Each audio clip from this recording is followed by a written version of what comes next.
This is CBS LA Mornings. Good morning to you and happy Friday, everyone. Friday. It's March 27th. I'm Chris Holmstrom. And I'm Kalina Estrinos, and here are the stories we are tracking as you head out the door. A huge overnight step to end the partial government shutdown. We'll break down what the Senate agreed on to hopefully end scenes like this one at airports nationwide. Plus, crews are expected to begin a massive cleanup at a massive homeless encampment at any moment. We're live in Encino to see the operation as it happens. And a manhunt is on for a driver who struck and killed a pedestrian overnight. Our Mark Lou is at the desk to break down what police know so far in this case. But first, we do want to take a look at your next weather forecast. Meteorologist Amber Lee joining us this morning, and it's a little foggy in a lot of our cameras, Amber.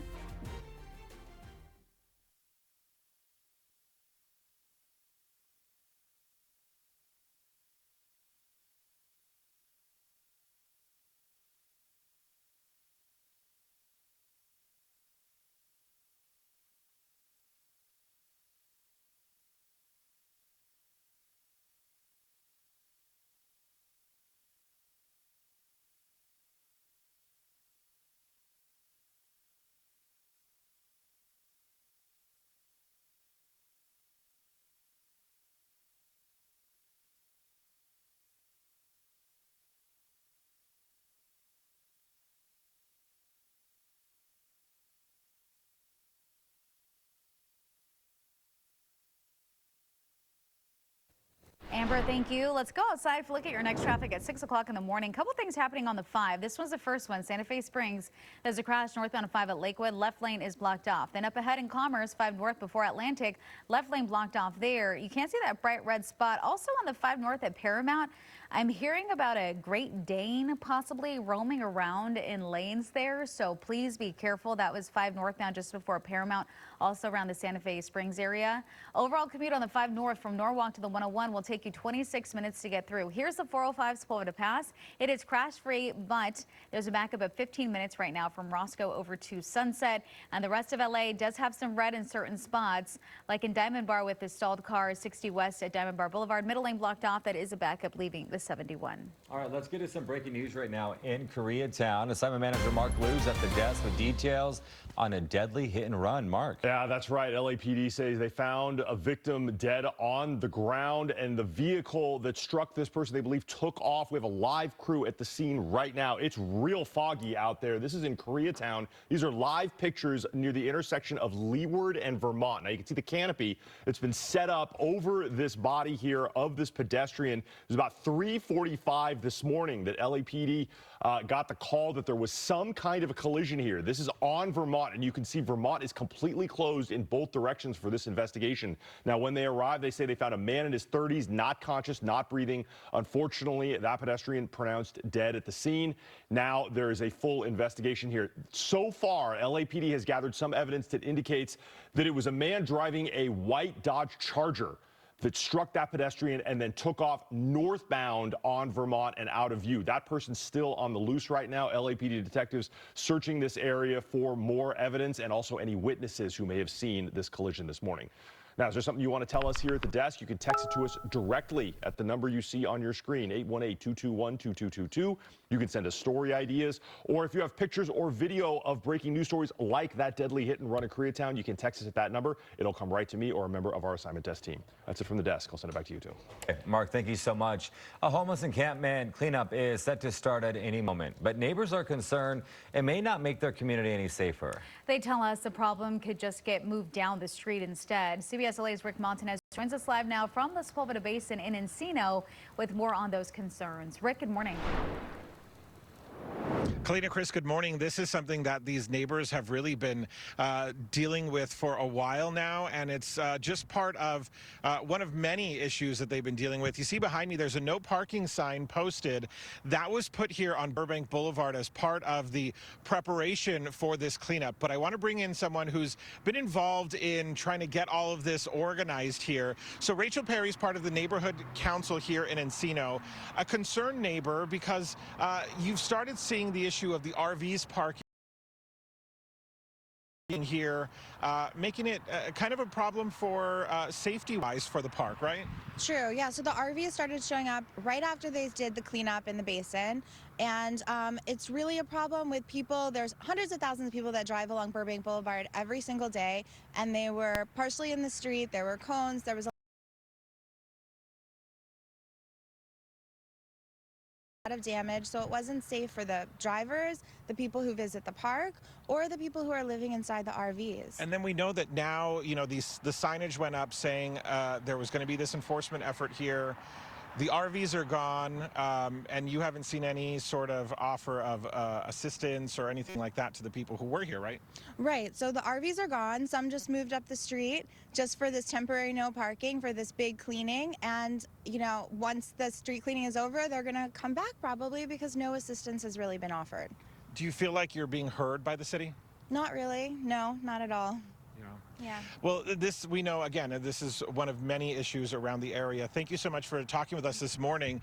We're waiting to see when the city crews show up out here. This is supposed to be the area of focus. We have not seen anyone just yet, but certainly we will be trying to get that part of the story and see the work that they intend to do later this morning. So more to come throughout the day. Reporting live in Encino, Rick Montanez, CBS LA. Okay, Rick, thank you so much for that update. Well, this morning we are learning about a close call at John Wayne Airport in Santa Ana between a United plane and a military helicopter. We're going to be addressing that because that was not good.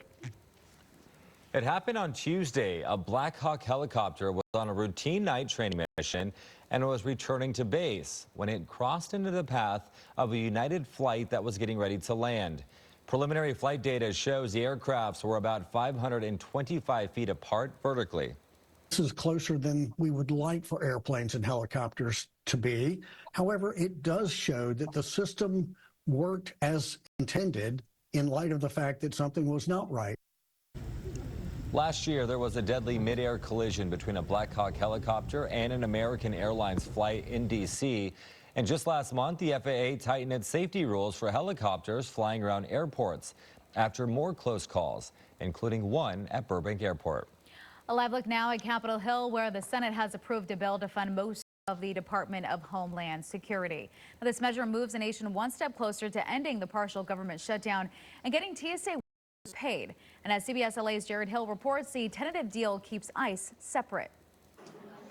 Soon possible relief to frustration at the nation's airports. I just really upset with Congress for not doing their job to fund DHS so we can get rid of this mess. Early Friday, the Senate passed a bill to fund most of the Department of Homeland Security, leaving ICE for later.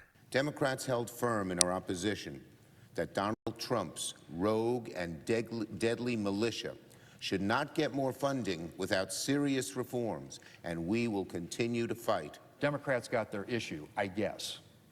And in the process, they are irreparably damaging the appropriations process. It comes hours after President Trump said he was directing his new Secretary of Homeland Security, Markwayne Mullin, to pay the thousands of TSA workers who've gone over a month without a check. They're set to miss another today. They need to end the shutdown immediately, or we'll have to take some very drastic measures. Democratic leaders questioned what took the president so long to step in.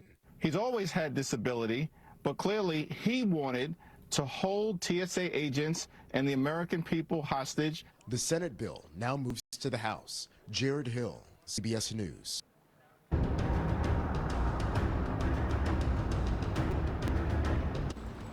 Secretary of State Marco Rubio is in France today, meeting with his G7 counterpart to try and sell the Iran war to America's closest allies.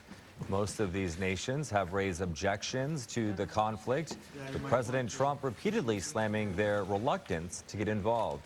And meanwhile, Trump says he's again pausing to strike Iran's energy infrastructure for another 10 days.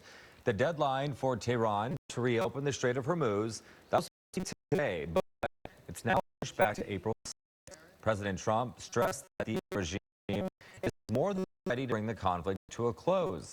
That's despite Tehran insisting they're not involved in any negotiations.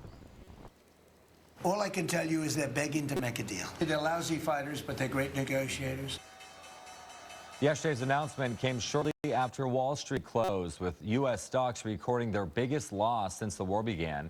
Traffic has been down 90 to 95% in the Strait of Hormuz conflict. An economist now the war to cause U.S. inflation to jump more than 4% this year. Mortgage rates, they also moved higher for the fourth straight week.